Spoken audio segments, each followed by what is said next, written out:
So here we are, vlog number 9. You teach people how to treat you. You're literally teaching yourself how to treat you.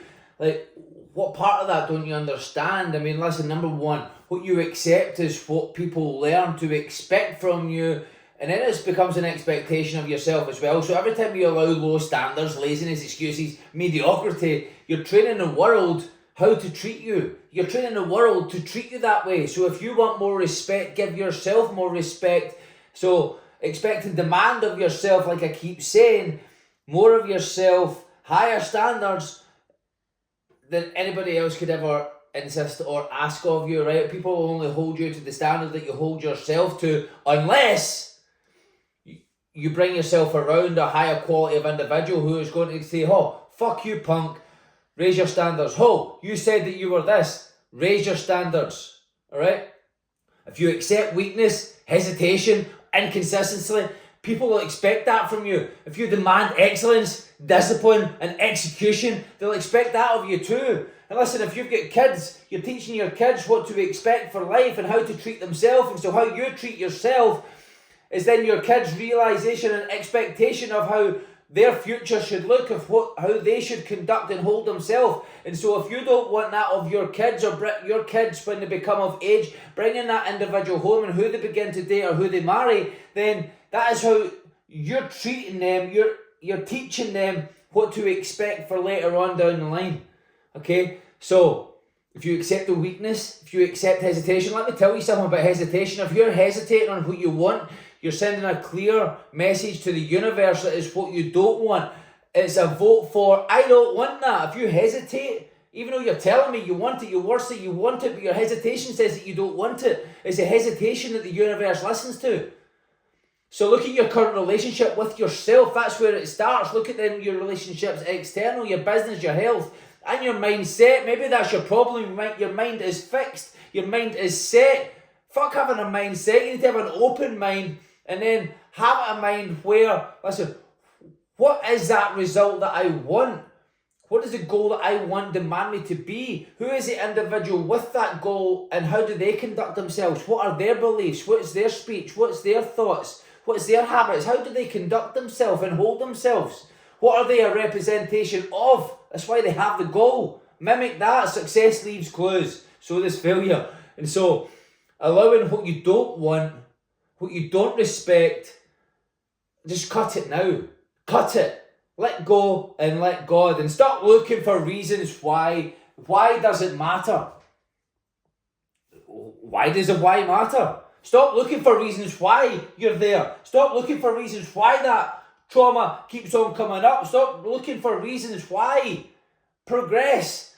What is God? Does God stay still? Does God stand still? Or does God initiate the creation? There's a clue. Success leaves clue. Look to God. Put God first. What does God do? God just continually grows. He continually evolves. He continually creates.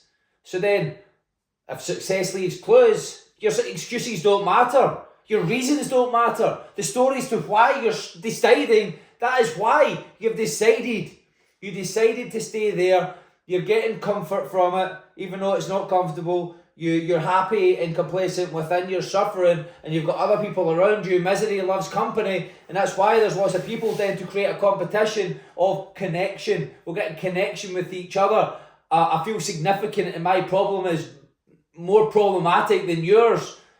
I've got certainty, the fact that it's 3 human needs, and you meet 3 human needs is now an addiction, and so remove it. Remove the why, remove the pattern, remove the reason, the excuses, the reasons don't matter, the story doesn't matter. It might have happened, but you can't undo it. You can't undo it. It's happened, it's there. Maybe the trauma was put in your life for a reason, for you to, it was a gift from God to express. I'm not saying I like the fact that you went through whatever it is. Far from it, but you've been through it. It is what it is. And so, if it is what it is, then what are you deciding, victim or victor? There's only 2 you can choose. So what one are you choosing to build? You're either building momentum forward or you're reinforcing the same weak patterns that kept you stuck. So stop asking, why am I like this? Who gives a shit? You should not give a shit. Unless, of course, you actually want to stay there. Now, do you want to stay there? You keep professing, you keep on speaking that you don't want to stay there, but then you keep looking for reasons. Let me tell you why. In life, we're born into sin. We're educated and indoctrinated to look for what's wrong, we'll look for what's not right. And so unconsciously, subconsciously, that's what the pattern is. And so that's what we need to reprogram, deliberately and intentionally lead thy heart. You cannot trust your heart. You cannot trust your feelings. Fuck your feelings. Find out what works for your goal. And so, since it's not what you want, then shut the fuck up and start looking for reasons to change. Success is just as much a pattern as failure is. So choose the pattern that gets you the life that you say that you want. So here's an action for you. Audit your thoughts. Where are you daily? Audit your thoughts. Are you searching for reasons to stay the same or reasons to evolve? Start reinforcing the right patterns. What wolf are you feeding? Are you feeding the black wolf or the white wolf? Whatever one you feed wins. What are you choosing to feed? Let that sit with you for a moment. What are you choosing to feed? Are you just trying to be right for the sake of being right and defending what being broke, busted, disgusted and why you're there, why you're fat and out of shape, got type 2 diabetes? Let me tell you something. The type 2 diabetes is man-made. It's because you're a fat fuck. Simple. End of discussion. Fuck your feelings about it. Do something about it. Feelings are liars. Feelings will make you hesitate. It will cause you self-sabotage. And it's going to allow you to accept the bullshit excuses. Feelings are why most people stay stuck, broke, busted, disgusted, and weak. That is your weakness. You can't follow your heart. You must lead thy heart. Okay? And so where do you need to consciously and deliberately and intentionally lead thy heart? What is the kingdom? I keep on saying. What is the kingdom that you're creating? What is the end goal? What is the life that you want to live? What would someone with the results be doing right now? How would they be thinking? What would they be believing? What would they be speaking? How would they be conducting themselves? Would they be crying about how they feel? Or would they be executing regardless of how they feel? Would they be tolerating weak energy? Or would they be demanding more of themselves than anybody else could possibly ask of them? So here's an action step. Stop choosing comfort. Stop choosing the suffer zone as we called it yesterday. It's not a comfort zone. It's a suffer zone. So stop choosing the suffer zone. Stop choosing your feelings. Choose to lead thy feelings. Choose to lead thy heart. Start choosing the process of progress that guarantees the results. Whether you feel like it or not, it's nothing to do with your feelings. It's all got to do with progressions. And so make yourself proud. Fuck happiness and seek pride. Okay? Pride from what you have accomplished and what you have chosen to do, the decision. Change doesn't happen over a long duration of time. It happens in a moment, the moment you decide. And so renew your patterns, beliefs and habits. Or of course you can stay stuck. If you don't rewire your habits, your beliefs, your identity, then you've got to keep repeating the same cycle. We have our identity. And so how do you see yourself? That is how you hold yourself. The results and how you're showing up just now tells me what your identity is. Your identity comprises of your beliefs and your habits and your standards. And so you're not a victim of your past. You're a victim of what you choose to repeat. Let me say that again. You're not a victim of your past. You're a victim of what you choose to repeat. And so what are you choosing to repeat? Find what actually works. Not what makes you comfortable. Not what keeps you in that suffer zone. What actually works. And so here's an action plan for you. Audit your daily habits too.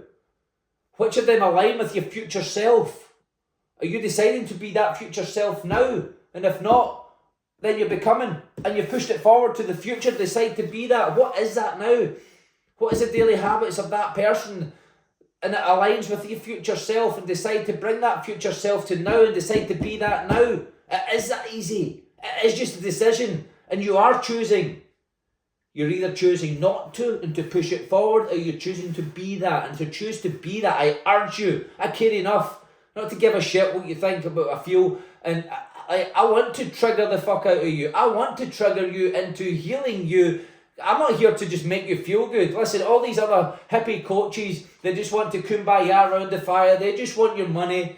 They just want you to feel good so they get your money. I couldn't give a fuck about you feeling good. I want you getting your goal. That's all I care about. Other coaches will keep you broke, busted, disgusted because they just want to give you a hug, and misery loves company. Fuck that. I want to soar with eagles. Are you deciding to be an eagle? Are you deciding to lead your pack? Because that's the people I want to be around. Keep what serves you. Keep what the goal demands you to be. Keep what the goal demands you to keep, and delete everything else. It has to be deductive. It has to be, what is it that I need to delete from my life? What is not progressing me towards that future self? What is holding me back from deciding to be that future self now? Be the future self now. Choose not to tolerate anything else. Otherwise, you're just going to choose regret. And like I keep saying, I want you to give yourself the ability to look in the mirror and not see an ounce of regret. To look at yourself, even sit with yourself and not feel an ounce of regret. Wouldn't you like that life? It's your choice. Okay? So if you could choose a new life tomorrow, who would it be? If you were to wake up, imagine this, waking up tomorrow with no memory of your past, no limiting beliefs, no fears, no self-doubt. You don't know what you don't know. It's just new. You're born again. And so if you could start that over, who would you choose to be? Would you be somebody different? And if the answer is yes, do it now. Because you can. You can. But it takes a ruthless decision to cut off the old identity. So make a decision today, right now, that the old version of you is dead. From this moment on, only the next level version of you exists. Only the highest potential of you exists. Because it does. Because we have what we've tolerated. We have our standards. We have our identity. And so if you were to wake up in the morning tomorrow with no memory of your past, no limiting beliefs, fears or self-doubt, because you've got no stories or recollection of who you were or why or what's keeping you stuck, who would you choose to be? Would you choose to be somebody different? Because you can. Just do. Decide right now to neutralise your senses and to step boldly and fearlessly into that life now. The choice is yours. Level up or stay a slave to your old self. That's right. Level up or stay a slave to your old self. Let me say it again. It's a choice to level up or stay a slave to your old self. Every second you hesitate, your old self wins. Every excuse you make, your old self takes control. Every action you take or don't take is a vote to who you are becoming, or are you deciding to be that? See, here's a final action step. Write down the identity of the person you're deciding to be right now. Read it aloud with emotion every single morning and every single night. Embody it with every decision that you make. Let me tell you that again. Let me say that again. Write down the identity of the person you're deciding to be. Be. Not become, but be. Read it out loud. Write it down. Record it, in fact. I want you to also listen to it throughout the day. Remind yourself. Spur yourself to who you're deciding to be, who you've decided to be. Embody it. Step into that with every decision. Okay? Who you were yesterday is irrelevant. Who you choose to be today is everything. Alright, I think that's enough for you. Let's expect and demand greatness. Expect and demand greatness. Expect and demand greatness. One more time. Expect and demand greatness.